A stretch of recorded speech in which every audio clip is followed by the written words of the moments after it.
ہاں غلام تھے بیچارے یا نوجوان تھے. نوجوانوں پر بزرگوں کو خود ہی حق حاصل ہوتا ہے، جو چاہے کرے. اور غلام تو ملکیت ہوتا ہے، زندہ ذبح کر دے تبھی کوئی پوچھنے والا نہیں. تو جو بیت رہی تھی بلال پر، ابو فقیہ پر، زنیرہ پر، جو ان پر بیت رہی تھی، جو خباب پر بیت رہی تھی، جس طرح ہلاک کیا گیا ہے حضرت سمیہ کو، حضرت یاسر کو، یہ ساری تکلیفیں انہیں بھی تھی. لیکن کیا اس کا یہ بالواسطہ ایذا محمد کے لیے نہیں تھا صلی اللہ علیہ وسلم؟ آپ کے ساتھی، آپ کے جانثار. لیکن آپ ان سے بھی کیا کہیں، فَاصْبِرُوا فَاصْبِرُوا فَاصْبِرُوا. جب ابو جہل بدترین ٹارچر کر رہا تھا حضرت سمیہ اور حضرت یاسر کو رضی اللہ تعالیٰ عنہما، آپ کے علم میں ہے کیسی کیسی ٹارچر کی ہے. جوان بیٹے کو باندھ دیا ایک ستون کے ساتھ، اس کی نگاہوں کے سامنے برہنہ کیا ہے ماں کو.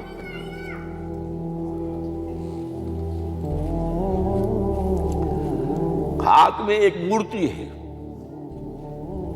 جب تنگ آ گیا، ستا کر تنگ کر کے مار مار کے حضرت سمیہ ٹس سے مس نہیں ہو رہی.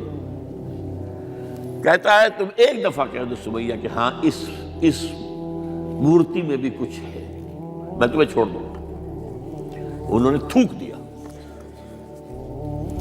برچھا مارا ہے شرمگاہ کے اندر.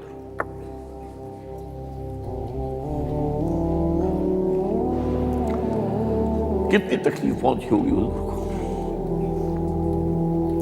لیکن آپ گزر رہے، اصبروا یا آل یاسر فإن موعدکم الجنہ. اے یاسر کے گھر والوں صبر کرو، تمہارے استقبال کی تیاریاں ہو رہی ہیں جنت. یہ سیرت کوئی بناتا سناتا ہے، یہ سیرت. یاسر کے ساتھ کیا کیا ہے؟ 4 اونٹ نر سانڈ، اور ان کے ساتھ رسے باندھ کر ایک رسے سے ان کا ایک بازو باندھا، ایک سے دوسرا بازو، ایک سے ایک ٹانگ، دوسرے سے دوسری ٹانگ. انہیں دوڑایا ہے کہ پرکھتے ہو جیسے قسم کے. یہ دین ایسے ہی قائم نہیں ہوا. عدل و انصاف کا نظام ٹھنڈے ٹھنڈے قائم نہیں ہوتا، گھر میں آرام سے بیٹھے ہوئے قائم نہیں ہوتا. اور سنیے، 3 برس شیب بنی ہاشم کے تو قید ہے. 3 برس. اور یہاں کی قید پر قیاس نہ کریں.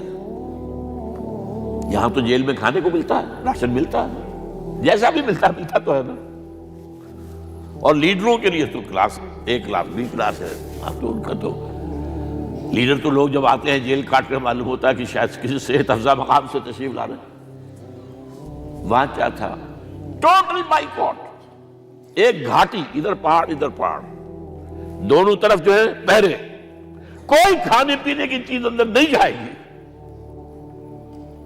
اور پورا خاندان بنی ہاشم، وہ بھی کہ جو ایمان نہیں لائے، وہ قبائلی زندگی تھی نا. بنو ہاشم چونکہ حضور کو پشت پناہی چھوڑنے کو تیار نہیں ہوئے، ابو طالب نے آخری وقت تک بھی ساتھ نہیں چھوڑا. ہاں آخری وقت کے قریب ایک بات ہو گئی تھی. ایک مرتبہ تو ہوا کہ وفد آیا ہے قریش کا کہ اپنے بھتیجے کو روک لو، وہ ہمارے معبودوں کی توہین کرتا ہے. ابو طالب نے بلایا اور آپ سے کہا کہ یہ کچھ اپنے رویے کو بدلے. آپ نے فرمایا چچا جان، اب تو چاہے یہ میرے ایک ہاتھ پر سورج اور دوسرے پر چاند رکھ دے، میں اپنے اس مشن کو چھوڑ نہیں سکتا. یہ ہے استقامت. اور ابو طالب کے عین انتقال کے وقت جو معاملہ ہوا، جب وفد آیا ہے کہ ٹھیک ہے اب ہمارا جو ہے صبر کا پیمانہ لبریز ہو گیا ہے، اب ٹھیک ہے آ جاؤ میدان میں، تم بھی ساتھ چھوڑنے کو تیار نہیں ہو. ابو طالب نے بلایا اس کو، بھتیجے مجھ پر اتنا بوجھ نہ ڈالو جو میں برداشت نہ کر سکوں.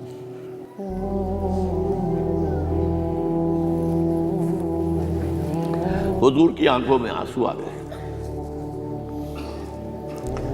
چچا جان اب تو یا یہ بات پوری ہوگی یا میں اپنے آپ کو ختم کر دوں، اسی میں ختم ہو جاؤں.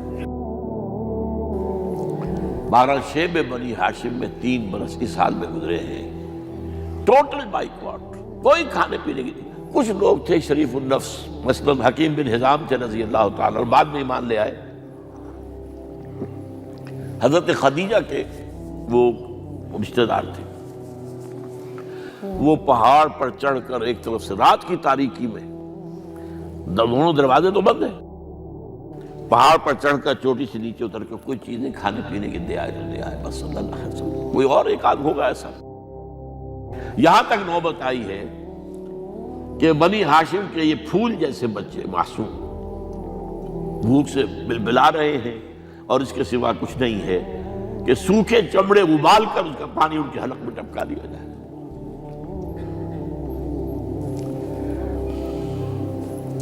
اور جو ہوا وادی طائف میں، جب مکے والوں نے فیصلہ کر لیا کہ آپ قتل کر دو، ابو طالب بھی فوت ہو چکے ہیں، اب کوئی اندیشہ نہیں، کوئی خانہ جنگی شروع نہیں ہوگی، کوئی انٹرا ٹرائبل وار نہیں ہوگی،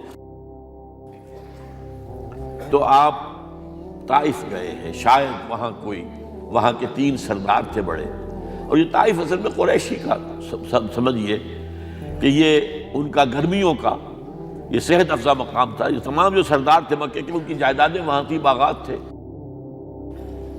اور وہاں کے بھی 3 سردار تھے، تو شاید ان میں سے کسی کو اللہ توفیق دے دے۔ وہاں گئے ہیں اور صرف ایک ساتھ ہیں، حضرت زید بن حارثہ، حضرت ابو بکر بھی ساتھ نہیں تھے، سائے کی طرح ساتھ رہنے والا بھی ساتھ نہیں تھا۔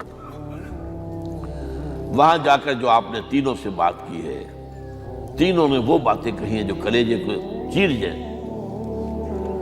تمہارے سوا کوئی اللہ کو نہیں ملا تھا رسول بنانے، جاؤ چلے جاؤ۔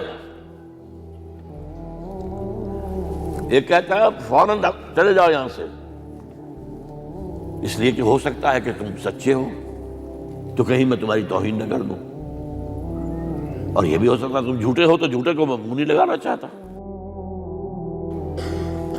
3 دن کی یہ سختی، اور اس میں کیا ہو رہا ہے، اسٹریٹ ارچنز جو کہلاتے ہیں ہمارے یہاں، ٹھوکرے گلیوں کے، انہیں اشارہ کر دیا ذرا ان کی خبر لو، اب وہ پتھراؤ کر رہے ہیں۔ جیسے ہمارے ہاں کوئی آ جاتا ہے، کوئی نیم پاگل یا کوئی اور کسی طرح کا مست قسم کا آدمی، اور اس کے اوپر چھوکرے چاروں طرف ہوں اور ستا رہے ہوں، یہ نقشہ تھا، اور طائف کی گلیاں تھیں، اور محبوب رب العالمین تھے۔ ادھر سے پتھر آ رہے ہیں تو زید بن حارثہ رکاوٹ بن گئے ہیں، لیکن پیچھے سے آ رہے ہیں، وہ کیسے روکیں گے؟ پیچھے جاتے ہیں تو ادھر سے آ رہے ہیں۔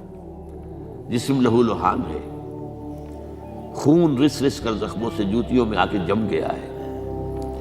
پھر وہاں سے آپ نکل کر گئے ہیں، ایک باغ میں تھوڑی سی پناہ لی ہے تھوڑی دیر کے لیے، جوتے بڑی مشکل سے اترے ہیں، خون جمع ہوا، اور وہ جو پھر دعا نکلی ہے آپ کی، وہ کلیجے کو چیر جانے والی ہے۔ اللہم الیک اشکو ضعف قوتی وقلت حیلتی وحوانی علی الناس، اے اللہ تیری جناب میں فریاد لے کر آیا ہوں، اپنی قوت کی کمی کا، اپنے وسائل کی کمی کا، اور لوگوں میں جو رسوائی ہو رہی ہے، الی من تکلنی الی بعید یتجہمنی او الی عدو ملکت امری، مجھے کس کے حوالہ کر دیا ہے، مجھے دشمن کے حوالے کر دیا جو چاہے میرے ساتھ کر گزرے۔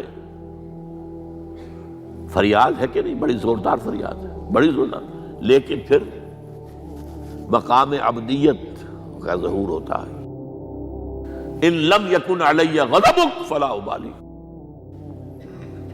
اے اللہ اگر تو ناراض نہیں ہے، مجھے اندیشہ یہ ہو گیا کہ کہیں تو ناراض تو نہیں ہو گیا ہے، کہیں تو نے میرا ساتھ تو نہیں چھوڑ دیا ہے، اگر تو ناراض نہیں تو مجھے کوئی پرواہ نہیں، جو ہو سو سر تسلیم خواہ ہے جو مزاج یار میں آئے۔ واپس آئے ہیں تو مکے میں داخل نہیں ہو سکتے تھے، وہاں تو قتل کا فیصلہ ہو چکا،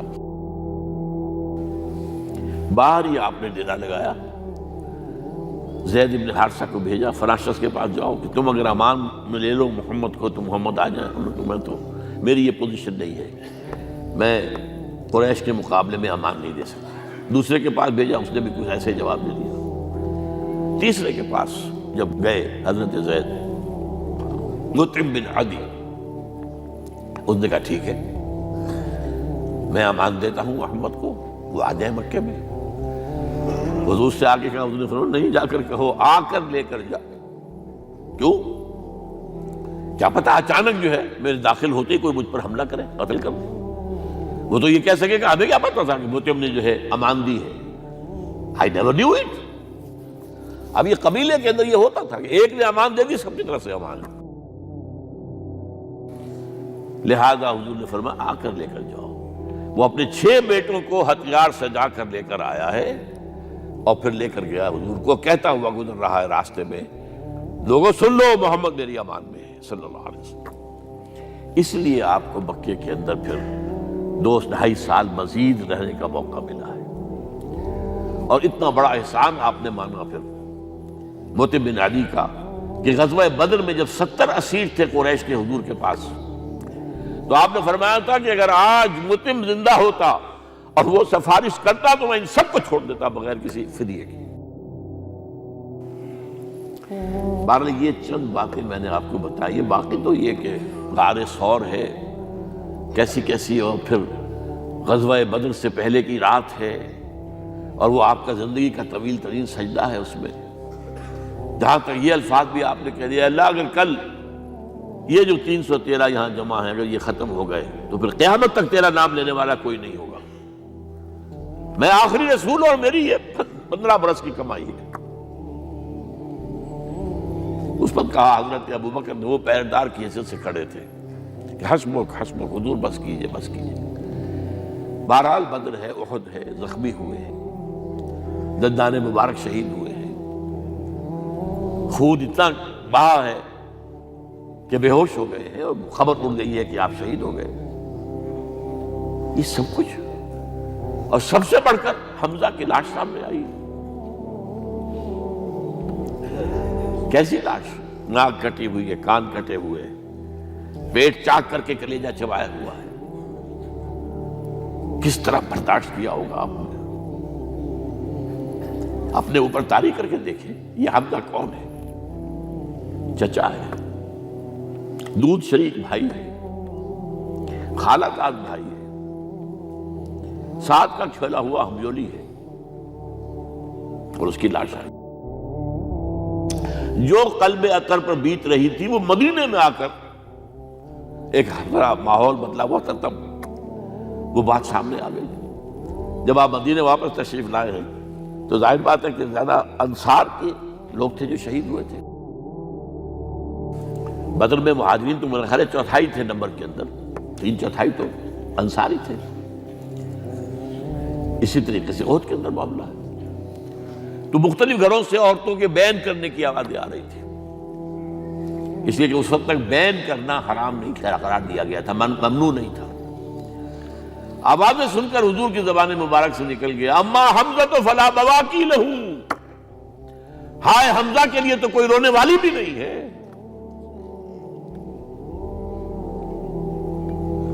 اس پر پھر صحابہ نے، انصار نے اپنے ہاں کی خواتین کو حضرت صفیہ کے ہاں بھیجا، وہ سگی بہن تھی، وہاں انہوں نے جا کے یہ بھی تعزیت کی بہن کی۔ غزوہ احزاب کا آپ نے سن لیا، اسوہ رسول پر نہ معلوم کیا کیا باتیں چیز لوگوں میں مشہور ہو گئی ہیں۔